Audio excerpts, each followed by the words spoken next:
Welcome, everybody. Thank you. How's it feel to see all these old friends back in one I'm room? just delighted. This is so cool. Good. Yeah, I was in a grocery store 2 days ago, And now wandering around. Yeah, if he was in, tell him to get out. No. That's wonderful. Thank you. Well, it's good to have you here. Thank you. Let me put this out as just a general question. Anybody can respond. Besides Hugh and Howard, did any of you work in radio before you got cast in these jobs? I did a lot of radio commercials, but I hadn't been like a disc jockey or anything like Right. that. But I did a lot of work on the radio. Did you like that? I loved it. And yeah. did it help prepare you for the show in a bit? Well, a little bit. I mean, I was on the radio, I think, in one episode. I had a show, Yeah. Ask Jennifer. Right. And so it did prepare me a little bit. Being Good. beautiful is what prepared her. You know, it's funny, I never noticed that part of her personality. But now that you mention it, yeah. What he said to all of us.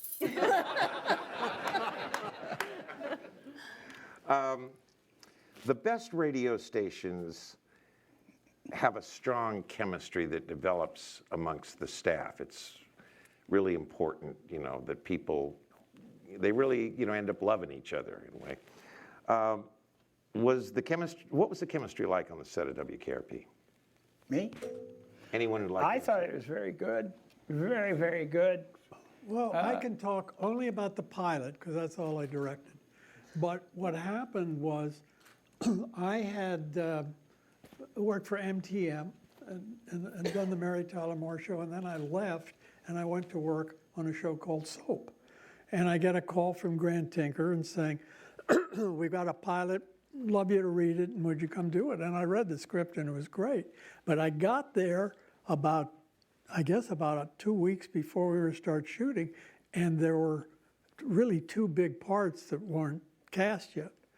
And I had just worked with Gordon Jump on Soap, and there was a guy that we had kept reading for Soap for parts, but he never got him. We all loved him, but he was never right for the part.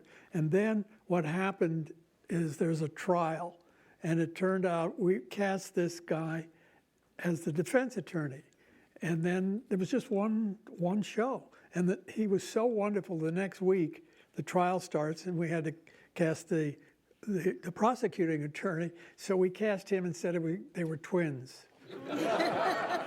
So now I come over, and it's 2 weeks to go, and there's no cast for those two parts. So I said, well, I know two guys, one Gordon Jump and another guy, Howard somebody or other. And what happened, I don't know if you remember this, Howard, but Grant Tinker came to me and said, well, Howard won't sign a contract to do the pilot. And I said, you know, he's so good. I bet he'll love being here, and he's really funny. Why don't you just take a chance and see how it goes? And of course, we all know how it went, and obviously Howard enjoyed being there. But this cast the cast just worked out so well from the first day.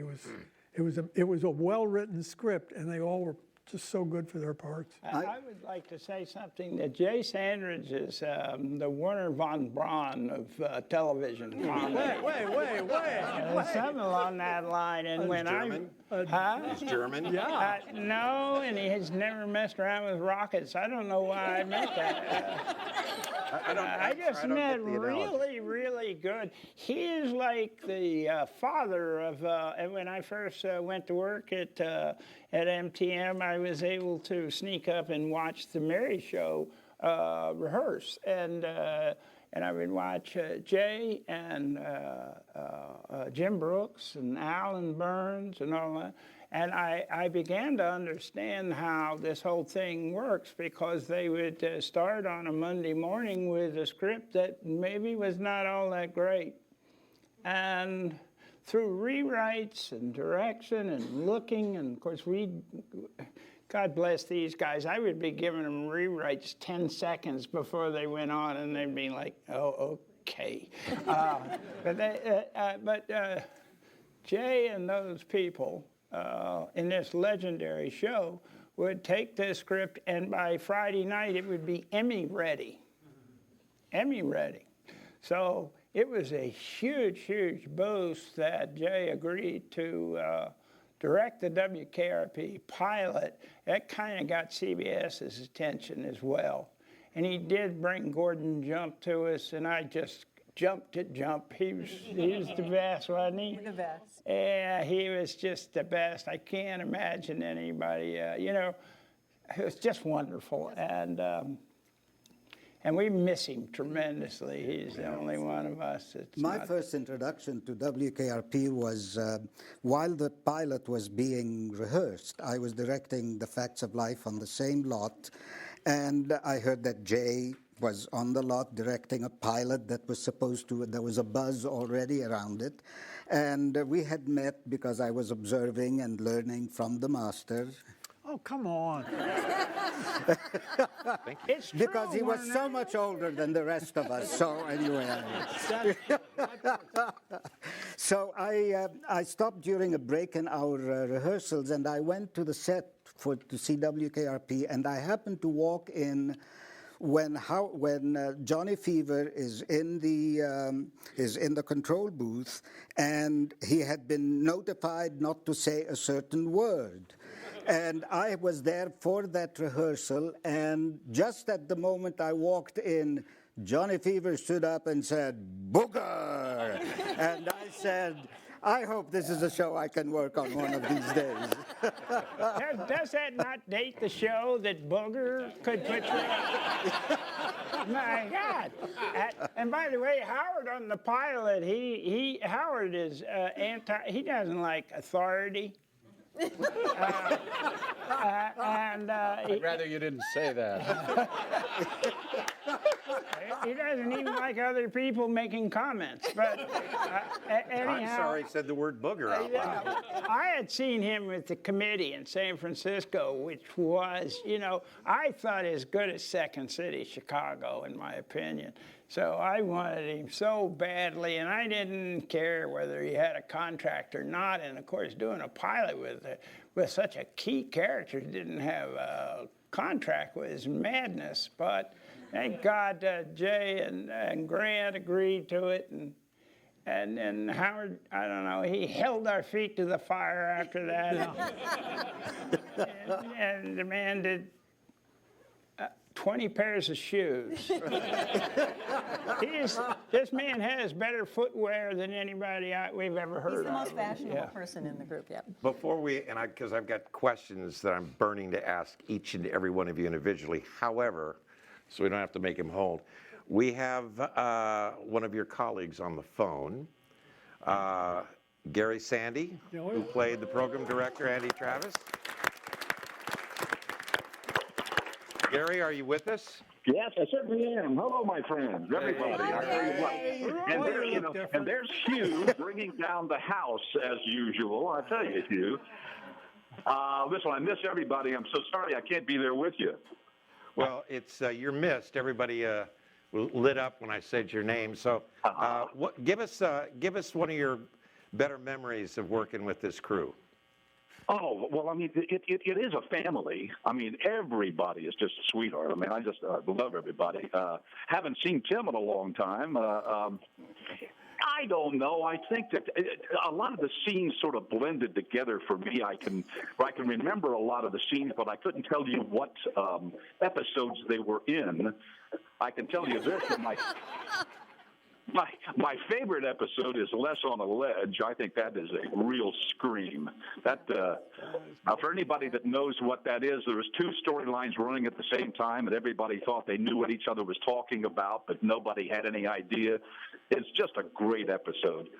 I think one of my fondest memories is that of how you could come in and start rehearsal on a Monday. And right away, as soon as they would hear the table read, the writers, Hugh and all the writers, would go up and start working right away. They knew exactly what wasn't working, and these pages would keep coming down to the set. It just always amazed me as to how they did that. Wow, that's fantastic. Before we let him go, anybody got a question they'd like to say or anything they'd like to say? Yeah, why aren't you here? I didn't catch that. What did he say? Why aren't you here? Oh, well, I had a job to do. Actually, I was working. How about that for Oh, good. That's a good for excuse. something new? That right? changes everything. And the weird thing about it is, I'm doing a lot of radio. I'm doing a lot of live radio dramas, and that's exactly what I was doing. Well, he was just at the supermarket, so you got one up on him. Listen, Gary, I'm. Miss you. Yeah. There. Miss you, Hey, I'll miss you guys. I'll see you. Hey, God bless. and hello there. I understand there's 35,000 people watching this on streaming. That's amazing. Fantastic. Hey, you Amen. realize what that cost me? Well, I love you all. I'll see you. Love you. Okay? Bye, Gary. Love you. Gary Bye. Sandy, ladies and gentlemen.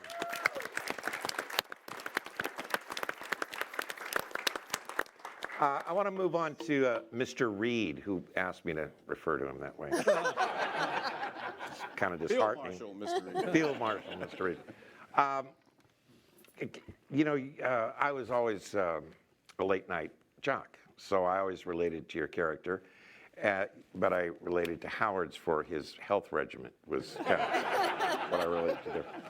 But the first time that we saw you, in the first episode where you walk into Mr. Carlson's office, you look like a member of the Funkadelics. I mean, you had the whole regalia, but almost immediately you became a rocker, that your persona. How much input did you have in the evolution of that character? Well, actually, the character in the pilot was almost written to be sort of this flamboyant black man. And what I really... I think actually Negro. Negro, that's right. Negro, sorry. You would know more about that than I. That's what Les Nessman said. There are a lot of Negroes Yeah, in Negro. sports. But the wonderfulness of Hugh, not only as a writer, but as someone who could see actors. He doesn't mention this, but Hugh is also a wonderful actor. He's acted with, for me, a few projects. But he could see, I remember when I read for it, I don't even think that Jay and a few wanted me for the part, because at that time, I don't think that I was black enough in a sense of what was happening in television. They wanted more of a J.J. Character, Jimmy Walker character, broad and yo mama. And I really thought, man, this is going to be, I don't want to be 60-something years old, have somebody go, hey, Venus. And here we are.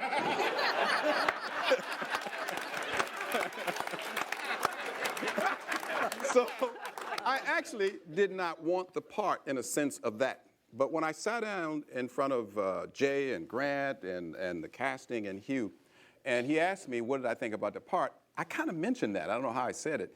And he said, well, what do you? I said, well, most jocks that I knew, Frankie Crocker and all these wonderful jocks of radio in those days, were really split personalities. The daytime, the character on radio was broad. Then you see him in life go, he doesn't look like the guy. They were always this other side. And Hugh assured me, he said, no, this is just a pilot. I don't know if it's going to get on, but I guarantee you we're going to develop this guy's other side, which back then was extraordinary because most characters in television were one-dimensional. And he said this character will be two-dimensional at least. And he allowed me to kind of explore that. And it was very interesting. And the stuff that he wrote for me in terms of the character and the changes hadn't been the lax of in a long time in television. Yeah, it was great to watch that because you guys created, usually TV does not get it right. If they're dealing with radio or hippies, they always screw it up. They always screw it up, They always make us look like idiots or heroin addicts or like, well, wait a minute, what about all the good stuff we did? But in this show, there was respect for the art and we could relate to that. Let me go on to Jan here for a minute. How are you? I'm fine. How Good. are you? It's so nice to meet you in person. Thank you. You, of course, played Bailey Quarters. I've known a lot of women like Bailey, who in the early days of rock radio, as progressive as we were, the women's movement, civil rights, all the things that we were trying to do, there was still a lot of chauvinism in that era. And I've known some very bright, beautiful women who had to kind of fight to be taken seriously. And Bailey had that thing. I remember, well, you can't come to the meeting or get the coffee. But then, fortunately, that was out and you came in and created this wonderful character.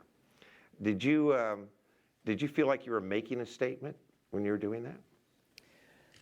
Actually, not in the beginning. I didn't know what I was doing in the beginning. To tell you the dang truth. I had 3 lines, I think, on the interview when I came into your office, which was me, me, and me. 3 lines, and try to make me, and me into some kind of dialogue, and I'm not sure why you hired me in the first place with those 3 lines. I know why. Well,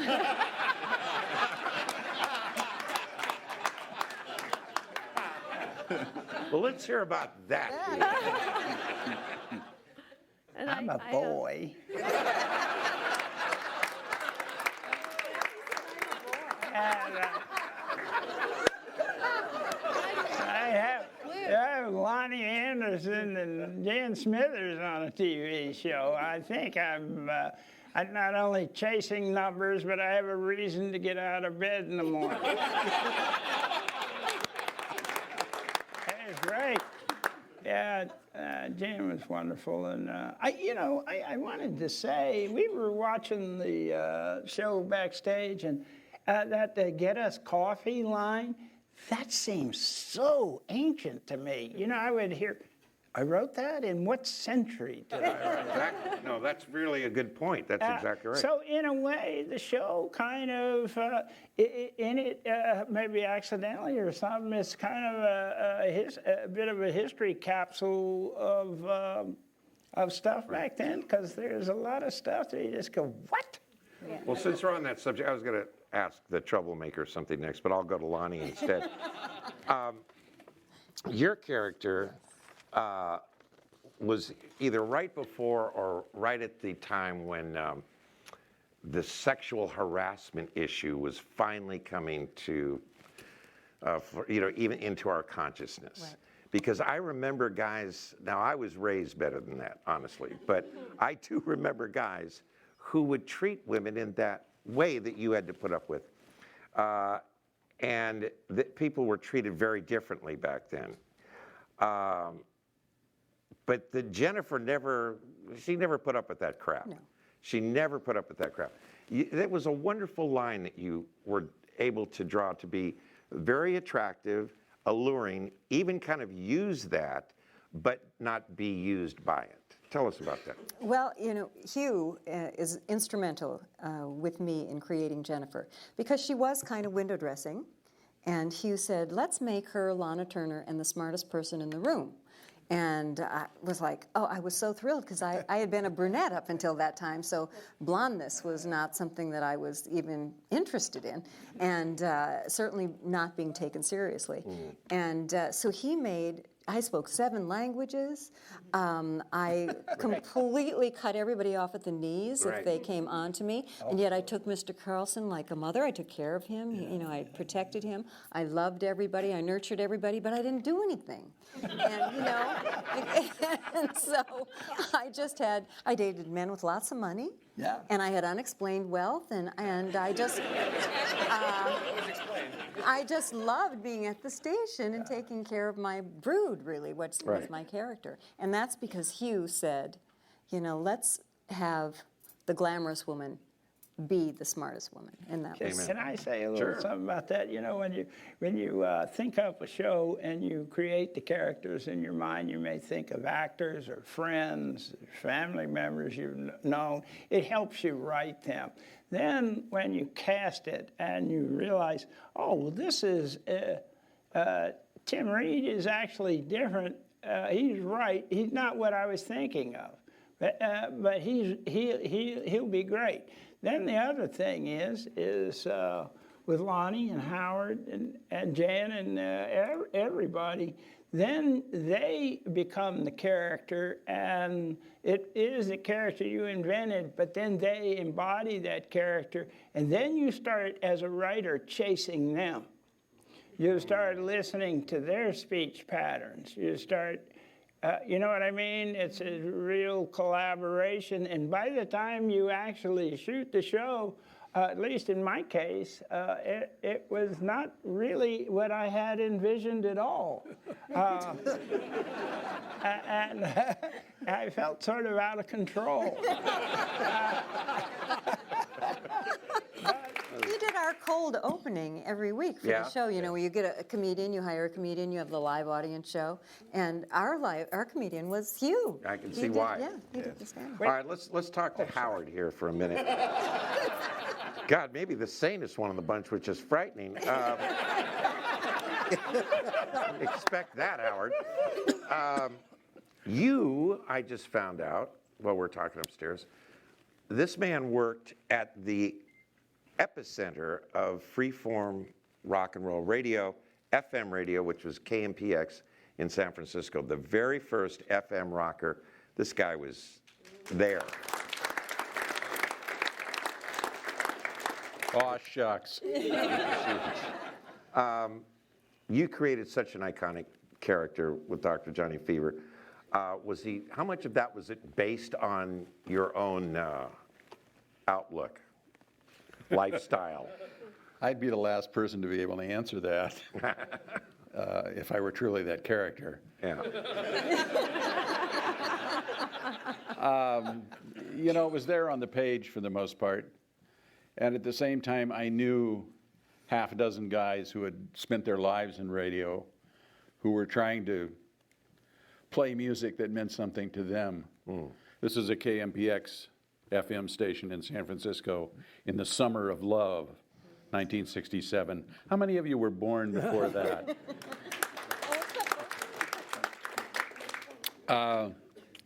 Where we were allowed to play anything, and assuming you could make it to the station. There's some wildly disparate characters on the air at that time. And in meeting Hugh to audition for this role, I just thought, gee, I know who this guy is. Components of him already existed in my experience. But as Hugh said, as everybody has said, it became a collaborative experience in that you used the phrase writers chasing the actors. Yeah.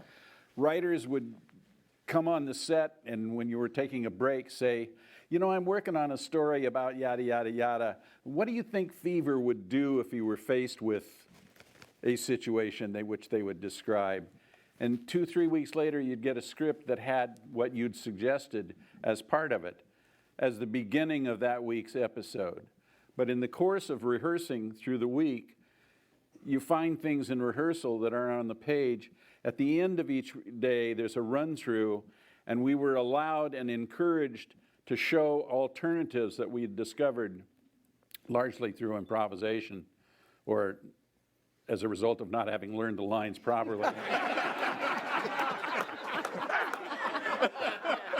But yet, you had a chance to say, okay, here's the way you wrote it, and here's something we came up with. And Hugh would say, I like that, keep it, or no, let's stay with what we got. But you always had the feeling that what your input might be would be given real consideration. It wasn't lip service. So I never encountered as collaborative a situation in network TV in all my years there. I can speak to that. I did 6 years of series work following WKRP, and the writers were uniformly buried in their scripts and not paying attention to the life you're trying to give their words. And I am forever indebted to Hugh for making it clear that we were all in the same boat and it was sinking unless we paid attention to one another.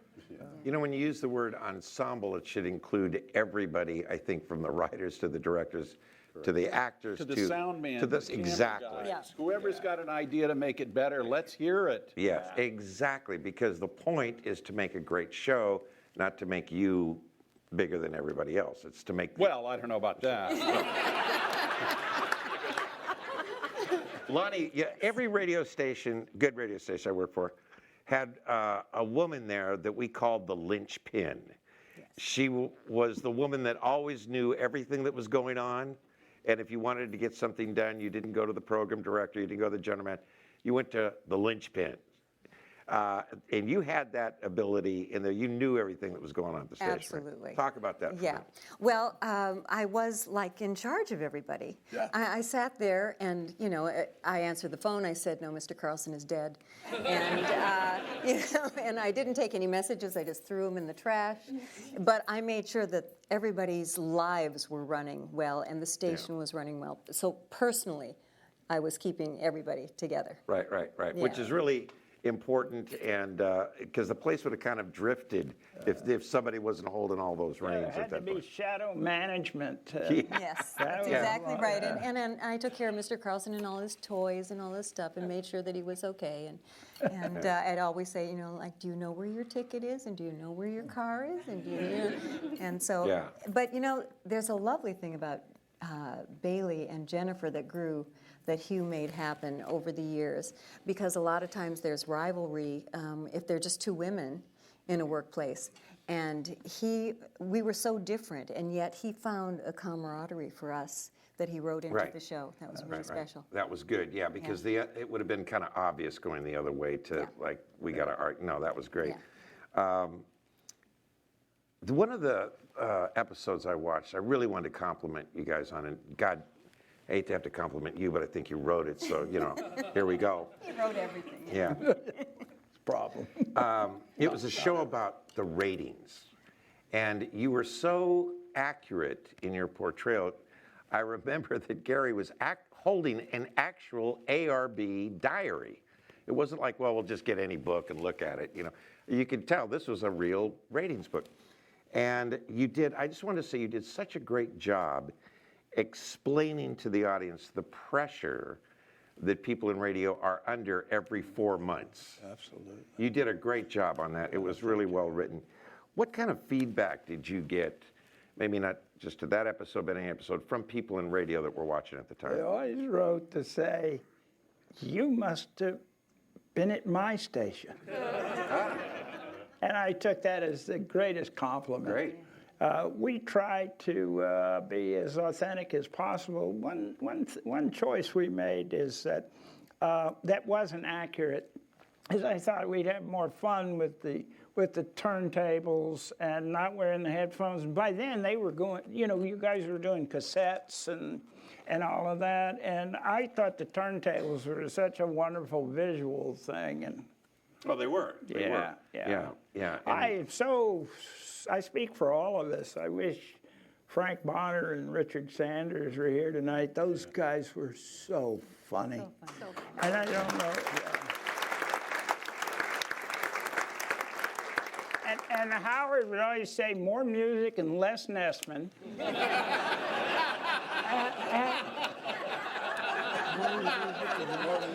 And Les never got it. And he would, you know, he'd want to be the sports reporter, and he called Chichi Rodriguez Chai Rodriguez. he was But he a had the great silver character. sow. Silver Sow Award, yeah. The thing also is that whenever we would go visit a radio station, I Yeah. don't think I was in a radio station where some guy in weather or sports didn't have his office marked off with tape. Anywhere in America, you walk in a radio station and some guy would have Did his Richard tape. start that? That's Did Richard great. do that? Did Richard bring that, the tape? The Or did tape you for write his that in? walls? I beg your pardon? Did Richard put the tape on the floor for his walls? Was that his idea? But he read it in my script. You read it?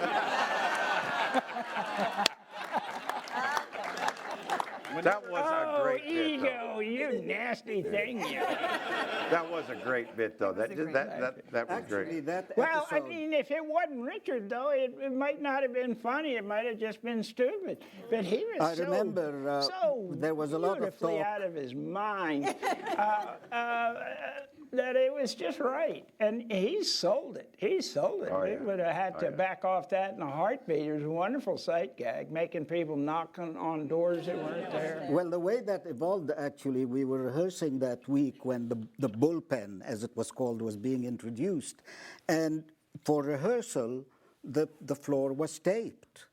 And then it just evolved. I think it was suggested in maybe the that's where script, I got the and idea of then we said, well, let's keep it. And then we were Richard was about to go into the office, and he said, well, how do I get in? There's no key.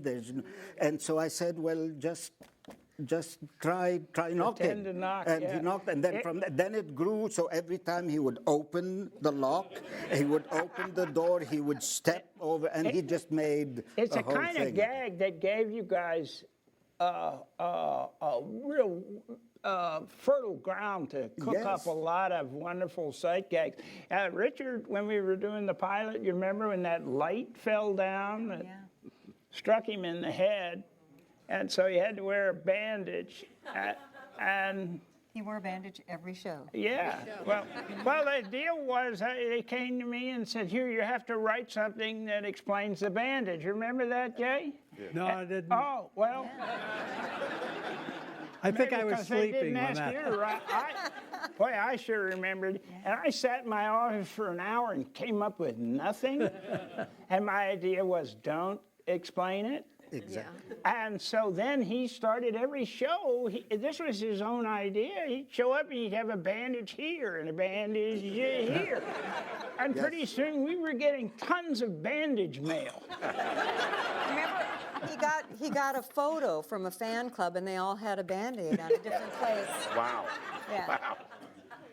Did you, I don't remember, did you ever have visits from actual rock and roll musicians? Did they ever come in on the show? I can't remember if you ever did that. I don't know, Howard, you knew a lot of the big time guys. Yeah, and I don't remember any of them coming on the show, so they may have been there. But we created a group, Scum of the Earth. That's Scum of the Earth. Yeah, that was. That guy was a real musician, the English guy. Michael DeBar. And so was, Michael DeBar? Yeah. Oh, yeah, I knew him. he was part of Scum of the Earth. And Right. Peter Elbling. And the other cat who played the drummer was a drummer, Yeah. not an actor. Michael and Peter were both actors. Yeah, and in the show, we called for a banner in the lobby that said, "Welcome, Scum." And so the writers got that, and oh dear God, we got in so much trouble for this. CBS affiliates were having their they were coming to our studio. Oh, no. Oh, yeah. That is great. That's Man, they were fantastic. bringing them in on these buses and wining and dining them in some famous restaurant was courting the thing. They looked up and there were our offices and maybe Gunselman. I want to hit. Anyhow, here's a banner that said, "Welcome, Scum." And the next thing I knew, 2 pages from CBS came running into my office. Oh, right, very close to having a heart attack. They had their little, "You must take this down immediately." And we did, because we obeyed the rules. Sure you did. Yeah. Howard was the first to raise his hand and say, "Could I do that?" Yeah. To give you an example of how television has changed and how little it's changed, CBS initially objected. Some of you may remember we used to play a commercial that had been created by the writers and recorded for Red Wigglers, the Cadillac of worms. And CBS said you can't use that Cadillac because you're giving Cadillacs a free plug. That's the damn truth. That's incredible. The one thing about the writing that I look back on now with such fond memories, because it was a radical show. I mean, the kind of episodes that would come out of Hugh's mind and the rest of the writers. I remember the day we were having a party at Hugh's house on the weekend, and he came up with the idea to do a show on the Who concert, the tragedy of the Who concert. We were all standing around with a little too much to drink, and Hugh said to one of the writers, "You know, we're a radio station in Cincinnati, and this happened there. We would have to do something about that." And literally the next Monday, that was like on a Saturday, down comes this script about the Who concert. Now, the problem with that is that the networks were concerned, as they should be, and everyone was concerned, but he stuck to it, and we had to literally, they didn't want us to do the story. They gave him a hard time. It was a very frustrating week for all of us. But the show was done. But they wouldn't allow it to air until the city council of Cincinnati viewed the episode. They would have to view the episode, and if they said no, that episode was not going to air. But they said yes, air the episode. It was that kind of, there were many shows that we did like that was really against the protocol of the network. And it caused Hugh a lot of angst, I'm sure. But those are the kind of things that kept us so involved in the show and the stories and the writing. And I thank him for that. Could I I'd just like to congratulate Hugh, but I also have to mention Grant Tinker, who's head of MTM, because Grant would always say to the network, I'd heard it practically every show I ever did at MTM, no, that's the way the writer wants it. And if you don't, in those days, they were independent companies, but there was nobody quite like Grant, who would just love writing, back the writers, and always stand up. And if it had been in another studio, that show would never have been made. I have to totally agree with that. Grant Tinker is the reason I got to work in television. But as far as that goes, with the people who worked at MTM, who later went and worked other places and all that, found out we had been in some kind of fool's paradise. We had no idea that the management would be that kind and respectful and protective. And oftentimes, Grant could intercede, not oftentimes, most of it, when anything big came up, it couldn't have been negotiated out to our favor if it weren't for Grant Tinker and that kind of company and that kind of guy. Or I don't know if they're still around. I sure hope so, but I don't think so. Well, there are no real independent producers anymore, because the network owns everything. In those days, Yeah. the network didn't own the shows. I'd like to refer to a show that I thought was tremendously important. I believe it was first season.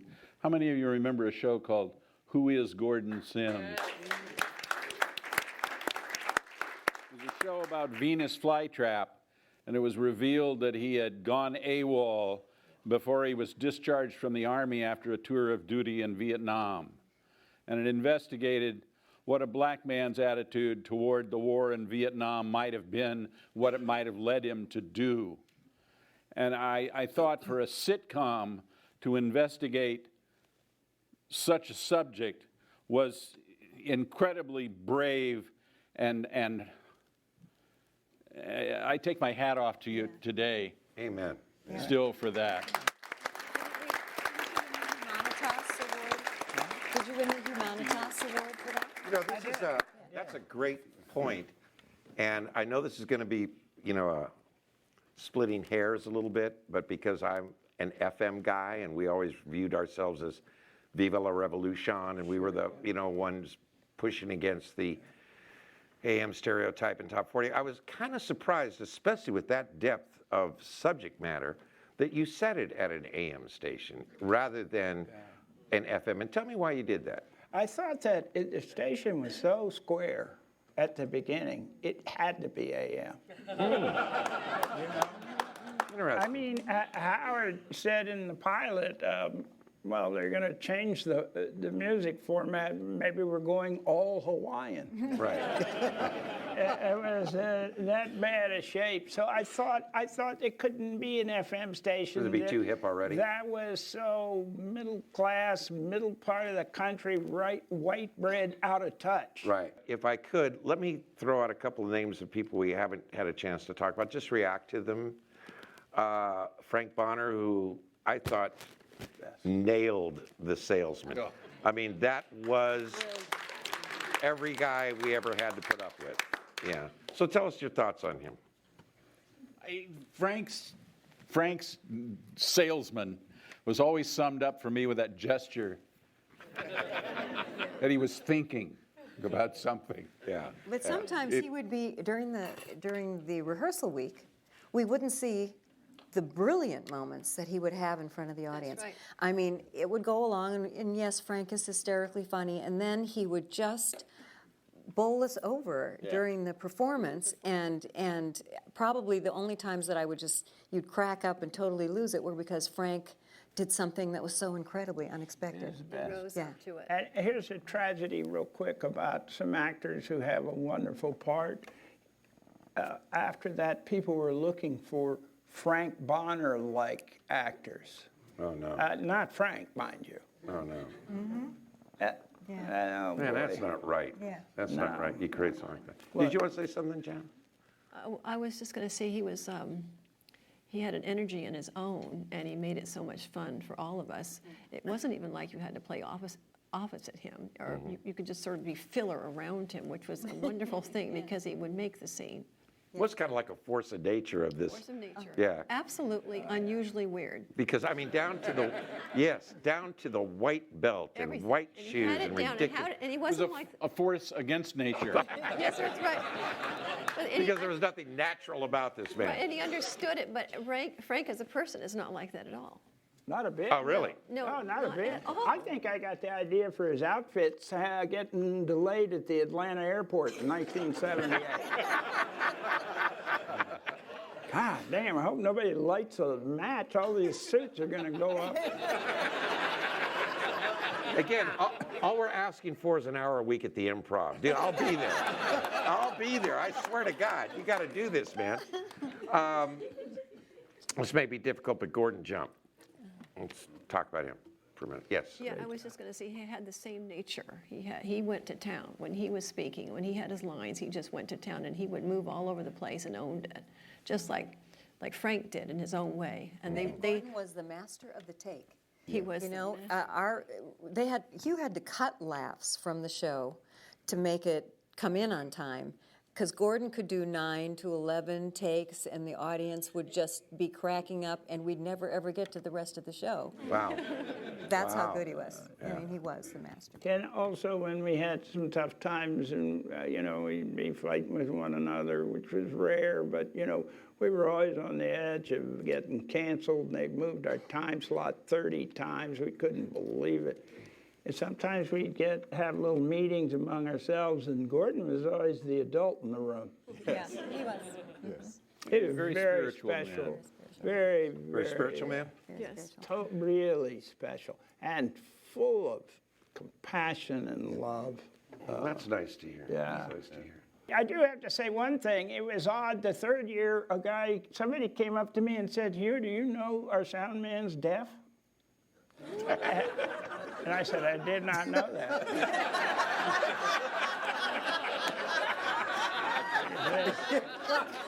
They said, "No, I swear to God, he's deaf as a post."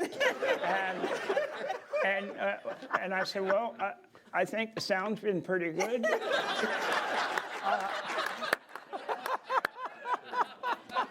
But the union, they'll send you the guy.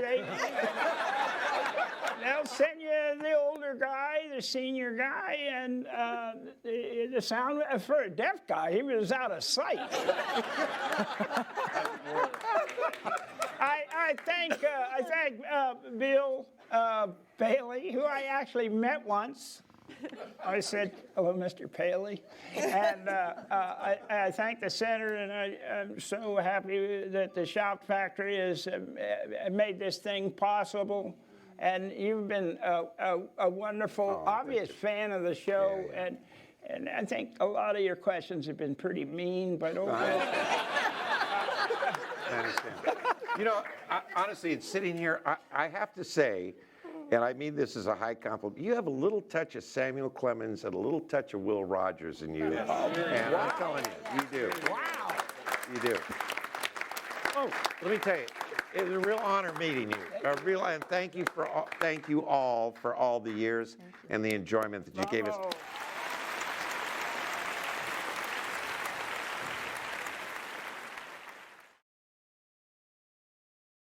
This was about a place, an art form as far as I'm concerned, because I've always been enamored by radio. And here was a script that did all three for me. I love music. I was enamored of radio, and I like to think I'm an actor, and I get to do all three? Give me a break. This was great. So when I read that script, I really wanted this part. Howdy, I'm Andy Travis, the new program director. But kickbacks are wrong. Herb Charlick, sorry I got a meeting. We'll talk later, if you last that long. Nice fellow. One of the best. Would you like to see the big guy? The big guy. The skipper, the chief, the head honcho, the jerk who runs this place? Yes, would. He was the guy, a whiz kid guy from New Mexico, Santa Fe, New Mexico, supposedly, who comes into radio stations, turns them around, and moves on. That's what he does. So I thought, well, to be the straight man is pretty good, because I had done a lot of soap operas where I was the heavies. I was always the bad guy. As a matter of fact, Charters, Hugh Wilson's wife, said, "You can't hire that guy. He's out of his mind." So I always played the heavies, you know. So here I was going to get a chance on my first sitcom to play the straight man. I know that I can turn this station around. Turn it around? Make money. Well, in that case, Andrew, you've got a free hand from here on out, for the time being. That's good. Where's Norris? Out that door, down the hall to your left. Good. Think you're going to like it? Hey, one more thing. Yes, sir.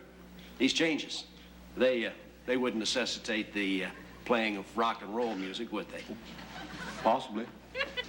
The through line for the Travis character was he was a whiz kid that comes in and turns stations around and leaves. This time, not only can he not turn it around in a timely fashion, but something happens where he falls in love with the people, and he doesn't want to leave.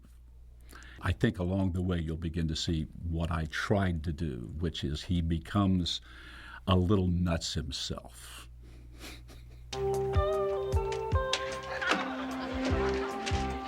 Andy, you're messing with fire.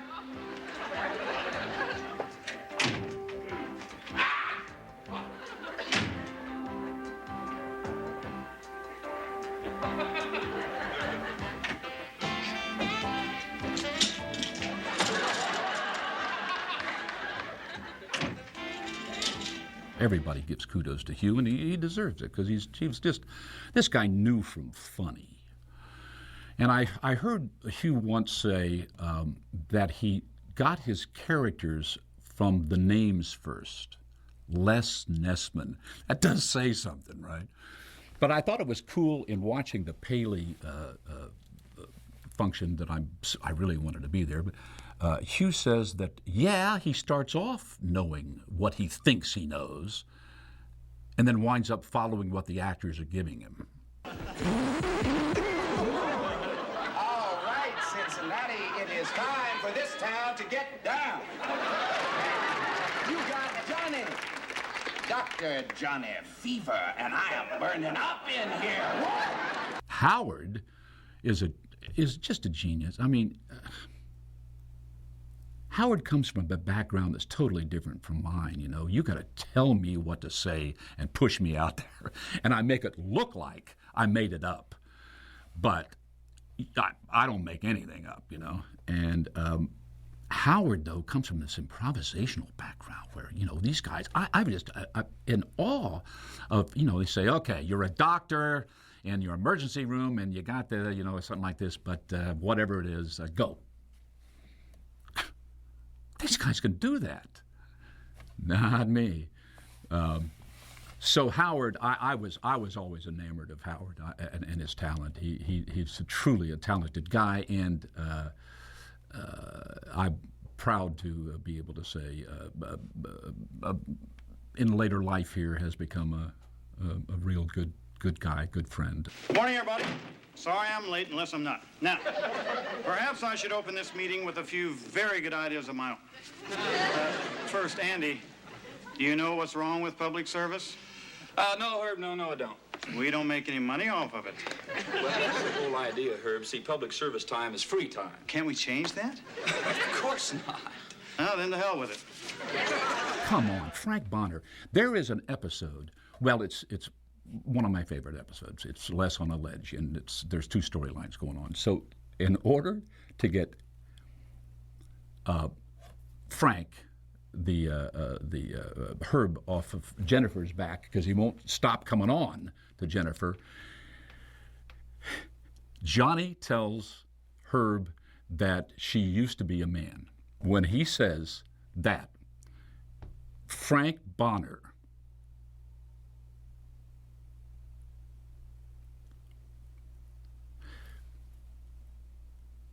get out of here. And Johnny says, okay, wait a minute.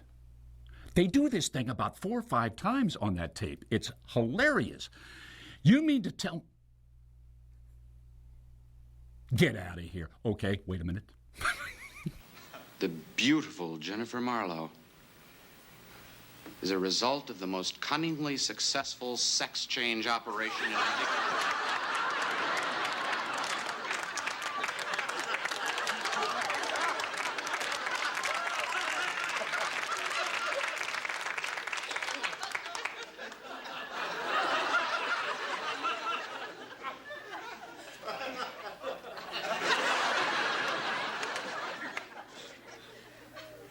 Get out of here. Oh, wait a minute. I mean, Frank Bonner is funny, and he's a really super guy. I mean, you talk about someone that wears their heart on his sleeve. Were you listening to Johnny as you drove in this morning? Sure. Well, he's doing bogus news reports, Andy. That's very dangerous, you know. Well, like what? Well, he's telling the listeners there's this thing called the Cincinnati Triangle. It's just like the Bermuda Triangle, except it runs from Cincinnati up to Dayton, over to Columbus and back. He's reporting that things have begun to disappear from the Cincinnati Triangle. What kind of things? Well, so far, 2 recreational vehicles and Woody Hayes. Les, I don't think anyone in their right mind would believe that one. That's a joke. Oh. Is it funny? My favorite character was Les Nessman. I mean, Richard would not turn a page in a book. He knew exactly what he was doing all the time. Every moment, Richard Sanders had that mapped out. So he, as to what he created, I know he created the Band-Aid that got into that, because milliseconds before we started the pilot, he hit his head on a light backstage, gashed it open. And there was no way to disguise it. They had to put a bandage on there, so Richard, in his warped mind, takes it a step further and has a bandage somewhere all the time, you know. Andy, my man, what's going on? What is that? Oh, may I introduce Mr. Venus Flytrap? Hey, little mama. I beg your pardon. Venus is the best nighttime DJ in this country. I took the liberty of hiring him away from the station in New Orleans. Did you have a big audience there? The biggest. Welcome to Cincinnati, Mr. Flytrap. Tim Reed. I mean, come on. I used to say to everybody, Tim Reed is a class act. And check out that. He's a class act, man. Very, very, very well read, very articulate, and he says some things at the Paley that was absolutely dead right on. A lot of integrity. Morning, Herb. Any calls? No. Messages? Nope. Mail? None. Okay. How about lunch? No lunch either. Dinner? Busy. Okay. How about later at my place? You're married, Herb. Oh, yeah. Lonnie is just absolutely class. There has only been 2 women in my life that all the women ask about, and that's Anne Margaret and Lonnie Anderson. All the women want to know about this woman. So that's kind of cool to be able to say. Excuse me, Andy, am I interrupting anything important? Oh, believe me, it's nothing important. Well, Andy, I sort of had an idea. It's pretty bad, I bet. Probably something we shouldn't do. Bailey. But I read about it somewhere. Bailey. Yes. What's the idea? Well, there's a station in Atlanta that sponsors a raft race. Maybe we should do something like that. Oh, well, actually, that's a pretty good idea, except I'm afraid the Ohio River runs a little fast. People could get killed. Nobody said it was going to be easy. I got together with Jan and had lunch, and she told me that she went to India for 10 years and built houses. oh, I didn't know that, Jan, you know. But that's Jan. I mean, she does things for people. And so she was a perfect choice for Bailey.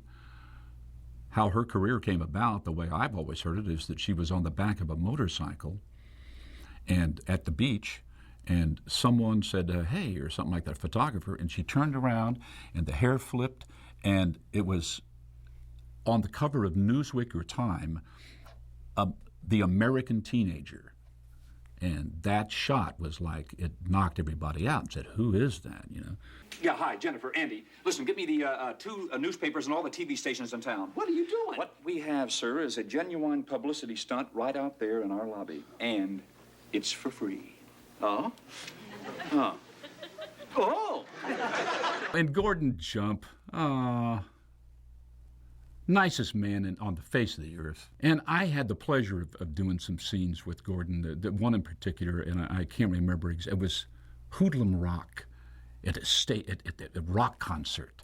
And we have cotton in our ears, and the timing that Gordon had of us talking when you can't hear each other, and then you take it out and you put it back. You ready to go? What? Huh? You ready to go? Oh, yeah. When we first started the series, Gordon and I did everything that CBS ever wanted us to do. We went everywhere. We promoted that show all over the place. We were always on planes. And it's hard to explain, and it was a very touching moment, but Gordon just turned and just stuck out his hand. And we just shook hands, and it was, I don't know, it was his moment. It was, he was a beautiful person. You just get comfortable there and then give me the big picture. Big picture. Yeah, you know, give me the rundown, your view from the top. Yeah, I mean, you're my right arm, man. What's happening out there in the field? Oh, you mean how's business? Yeah, just, you know, shoot it to me straight, hotshot. Well, everything's fine. Oh, listen, I get that answer from everybody around here. Oh, no problem. What's really going on, Travis? Nothing. Well, I don't like it. It's too quiet. I always thought it was weird that you would come in on a Friday and shoot two shows in front of a live audience. Hugh would come out, you know, they had a warm-up guy, and then Hugh would come out and he'd say, ladies and gentlemen, you know, here are the, the cast members, say hello to the cast members, like that. All right, let's start shooting. And the 500 people or 400, whatever it was in that audience, they were stoked. And what you hear is what really happened. And inevitably, you'd make the same mistake in both shows, whatever it was, and then they would have pickups, and then you'd be there till the wee hours of the morning with pickups. Well, we only did about 3 or 4 or 5 like that. There was a way we shot without an audience, and then we'd just do one in front of the audience.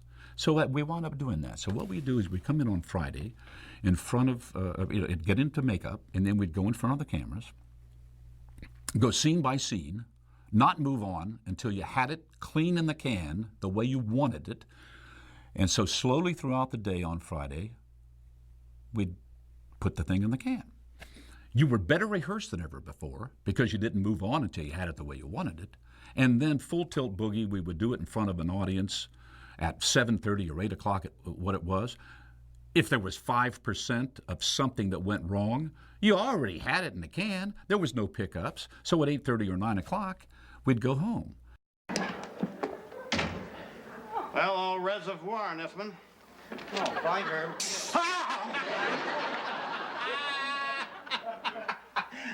I tell you what, I'll be thinking of you poor working stiffs while I'm whooping it up in Akron, okay? No. Oh! What is that? I think whooping is against the law in Akron. Frank turned out to be like a fabulous director, you know. 3 or 4 of the episodes towards the end of the series that were best for the Travis character was directed by Frank Bonner. The lady was nice enough to take time out of her busy schedule to come over here and be interviewed by you. You grilled her like she was Adolf Eichmann. Why? Because I play hardball, Travis. Mike Wallace does it, I do it. Well, I want you to stop it. It's wrong, Les. You're doing wrong. Well, I could say the very same thing about you. Oh, really? How so? Well, I wouldn't want to say it in front of Venus. Don't worry about Venus. You tell me, what am I doing that's so wrong? No, I can't. Go ahead, Les. I want to know. No. Les. No. Les! All right. You are dating Mr. Carlson's mother. What? Talking about directors, what's not to like about Jay Sandridge? He's a famous guy, and he added this class to the fact that he was directing KRP. It was particularly good for me. Jay really helped me out because of him directing the Mary Tyler Moore Show, and this was essentially kind of a Mary-ish character, to give me a few pointers about what to do and what not to do in that pilot. I was saddened that he didn't continue. I don't know why he didn't, but thank goodness for Assad Khalada and Rod Daniels. I'd do anything to get this account. Maybe the day will come when I will ask you to return the favor. Of course. Thank you. Every line is funny. Every line has to be funny. And you got like 15 people in the show, and they're all coming in and out, and they have 10 seconds of something, and then they move on. And we would work a whole entire scene for the possibility of a big boffo laugh at the very end. And that was the writing, and that was Hugh and these guys, and trusting that we could make their words work. And I think we succeeded at that. Then Mr. Carlson had the helicopter land in the middle of the parking lot. I guess he thought he could save the day by turning the rest of the turkeys loose. Gets pretty strange after that. Oh, it gets strange. Yeah, right. No, Les, come on now, tell us the rest. I really don't know how to describe it. It was like the turkeys mounted a counterattack. It was almost as if they were organized.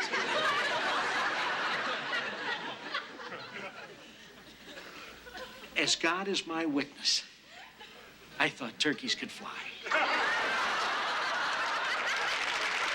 When we talk about how funny the show is written and things like that, one of the things that just slayed me was even the stage directions and some of the scripts were funny.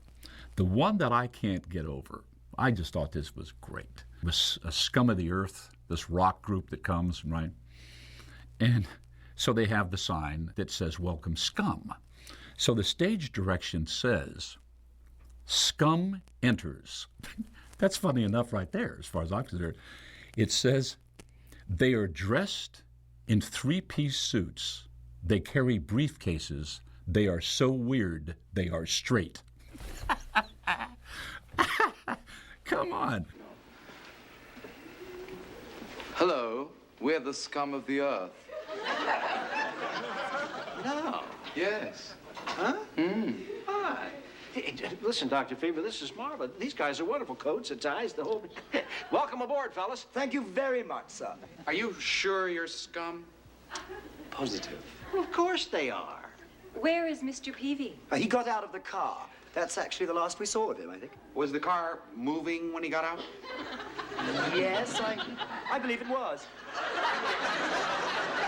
They hired two Canadian guys that came in towards the end, Torquay and Campman, who was instrumental in I think, helping my character out a little bit in that, if nothing else, they got me out of tight jeans and said, come on, loosen your clothes up a little bit and everything. Another good thing that was good for my character was KNX-FM. It was the biggest station in town, and we were just starting the series. And so I called and asked if I could talk to the program director. So I went over and hung out at KNX, and Steve, the program director, program director, told me all the ins and outs of the radio stuff and what would happen and what wouldn't happen and blah, blah, blah. And he says, "Hey, I got a script." So he submitted this script, they dug it, And he quit his job and came over and was on the writing staff. So we had a real program director on the writing staff who would say, that wouldn't happen, that wouldn't happen. That was great. As tensions increase over the That's common Bailey. market and I haven't American got time energy for jokes. supplies, domestically and internationally, oil remains the #1 concern. Oil schmoil, give me a break. Wait a minute, she's pretty good. I like her. Bailey? Sure, Les Bailey. Why not? Now, wait a minute, Travis. She's young and inexperienced, and she's a what? A what? A woman, Les? Les, there are thousands of stations in this country with women on the air. As disc jockeys, yes.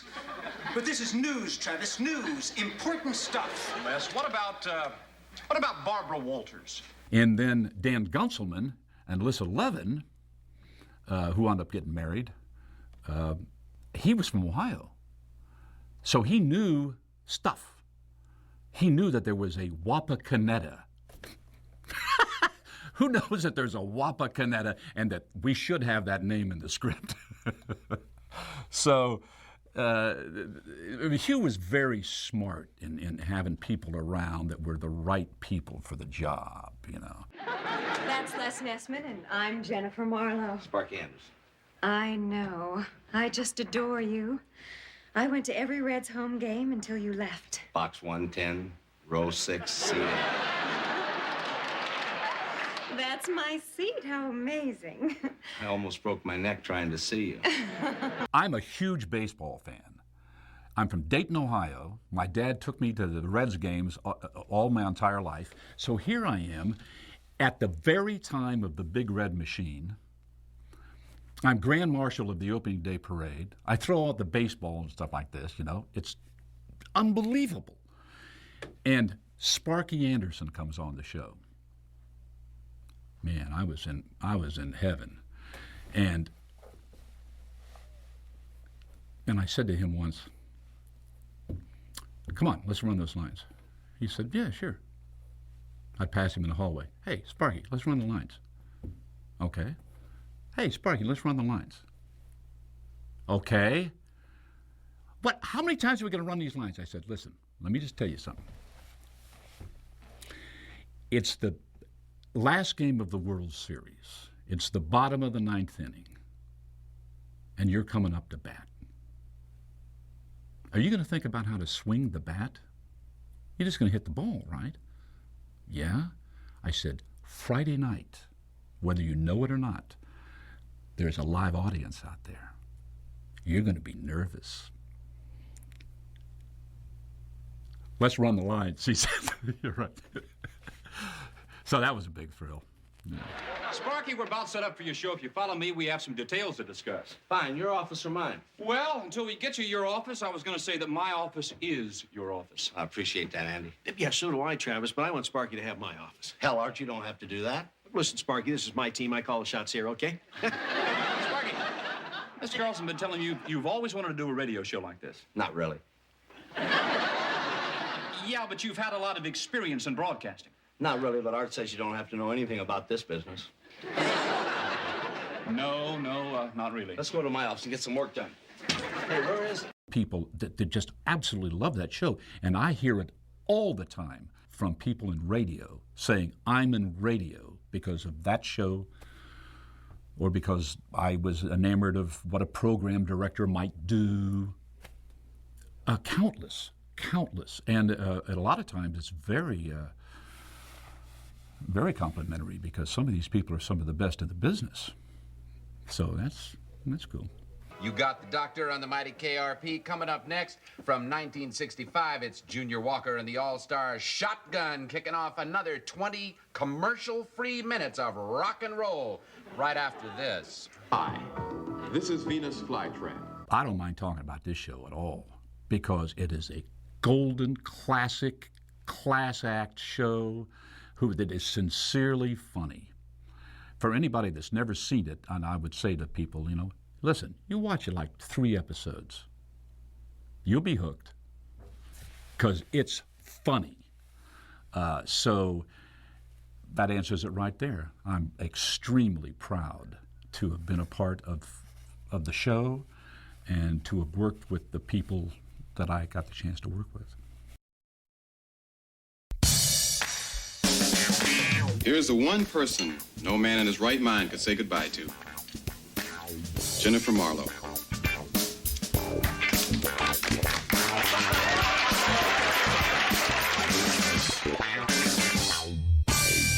My wife's out of town. No one would ever know if you and I, No. No, why not? I have a headache. I have to wash my hair. My mother's in town. I'm engaged. There are a lot of attributes with regard to Jennifer that a lot of people found appealing. Made sense to me. I chased her. I'd like to show you something. Do it. She was a sex symbol before they discovered it. We discovered it the day she walked in. Excuse me, Andy. Jennifer Marlowe, I wanted to have a real beautiful babe in there. Les, never in my life has someone broken a date with me. I heard that. Oh, Jennifer Marlowe, a really intelligent woman who has found herself in a situation with people that she wants to take care of. And that's what keeps her there, because it's not about money. She has unexplained wealth. She only dates old men that we usually never see, that have a lot of money. I'm not as old as I look. Really? Are you any richer than you look? Would you hit on Lonnie Anderson? I wouldn't either, because I would figure, well, this is not going to work. Yeah, I think starkly attractive people are intimidating. Oh, gosh, Hugh wrote a great scene. He told me, I'm going to write this in, because I said, you know, I've never had anyone in this industry make a pass at me. I feel like I've had my speech prepared for a long time, you know, to be incensed, but it's never happened to me. And he said, that's because there's no in your eyes. And so there's a scene in one of the shows where Howard and I have an exchange, and I look at him and I say, do you see yes in there anywhere? And he says, no. Do you see yes in there anywhere? No. Jennifer and Lonnie, kind of a little difficult to differentiate there. But the Jennifer character, of course, was being hit on by, well, just about every other episode, either by myself or a guest star or myself, and then myself again. How about lunch? No lunch either. Dinner? Busy.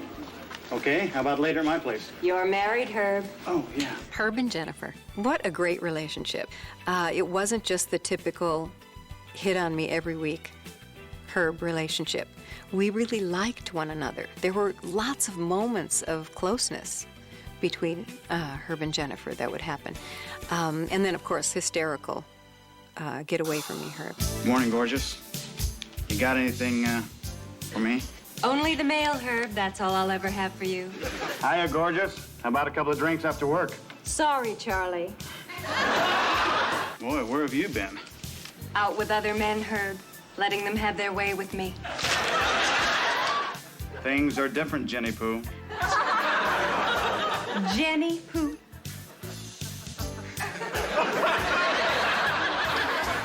You know, I don't think there is an episode he doesn't hit on me. He hit. It's just part of the show. You're just waiting for Herb to hit on Jennifer.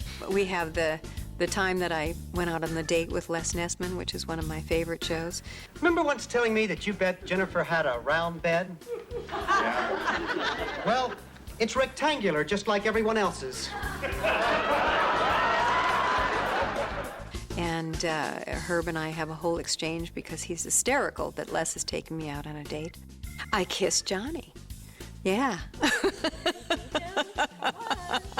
I kissed Johnny. Yes, like my husband.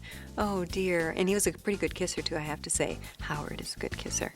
It's more of a playful little boy, little girl relationship that I have with Dr. Johnny Fever, and he asks me for favors. I eventually kissed Gary Sandy, too. In the tornado episode, where I gave him mouth to mouth, and then he kissed me. It was a little more than a kiss. It was like, woo.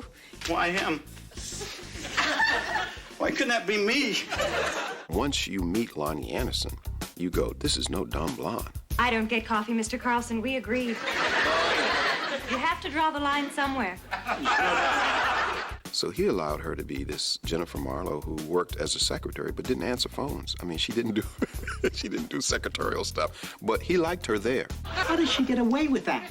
Are you kidding? And she was the face. She was the introduction to the radio station.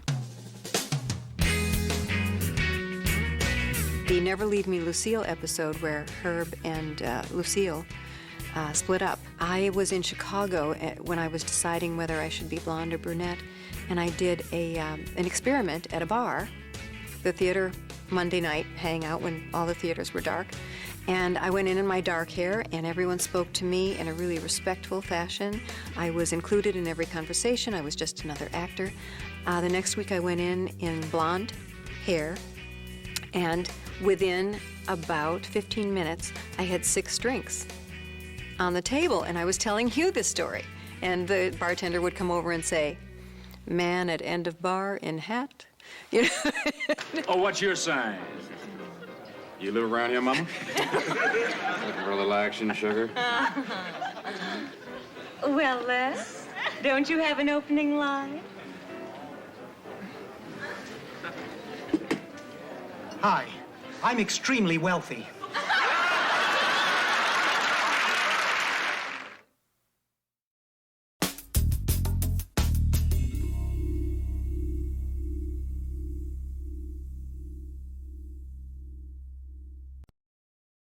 We were, as everyone called us, the bastard child.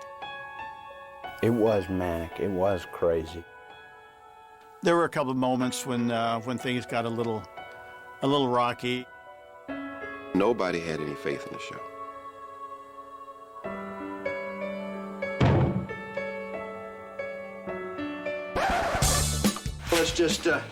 Let's just talk about this crazy business we call radio, huh? All right, Dr. Fever, you are presently sober. You say so? Herb's in jail. Oh. They've arrested Les also. Where's Bailey? They got her too. We were known for doing all these serious kind of storylines.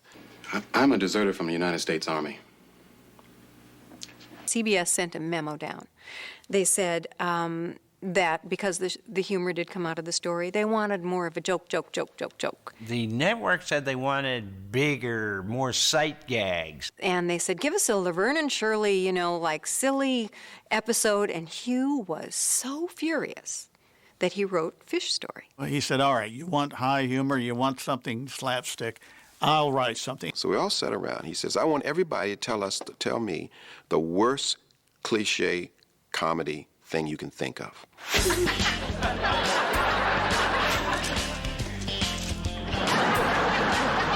Take this, you swine!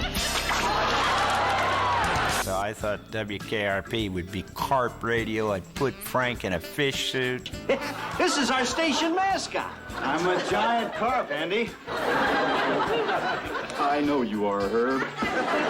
There was a scene where I think Frank had to go to the bathroom in this big fish suit. Sorry. He's trapped trying to crawl under the stall because he couldn't get the door open in a fish suit.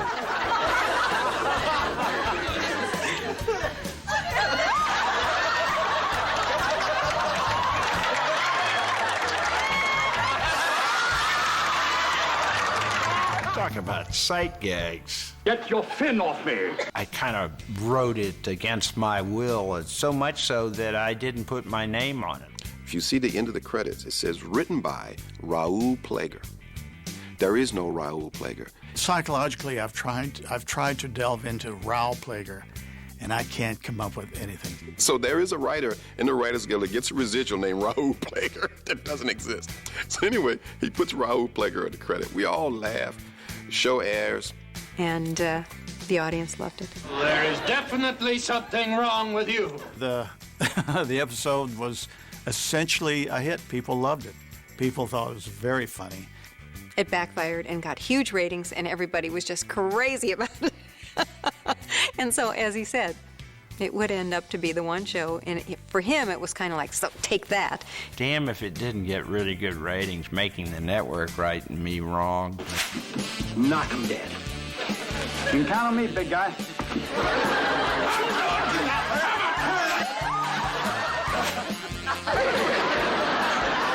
This is the men's room. Just don't get into any trouble, all right?